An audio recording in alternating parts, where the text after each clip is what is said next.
Soy Angélica Pimentel, CEO y fundadora de Point. Point es una plataforma orientada a familias que mapea toda la oferta de ocio, cultura, turismo y servicios según la edad de los niños y niñas, utilizando inteligencia artificial y Big Data.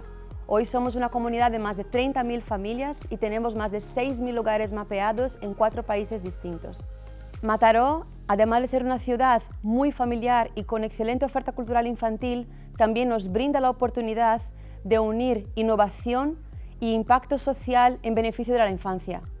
Nos presentamos a ese reto con el proyecto de un bot, un asistente personal orientado a las familias que les va a ayudar a encontrar toda la oferta cultural y de ocio de Mataró según la edad de sus niños.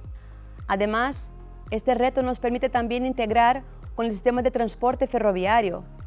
Y si pones la respuesta de dónde ir con niños, el sistema de transporte ferroviario es la respuesta de cómo. Una movilidad sostenible e inclusiva para disfrutar de la vida con niños.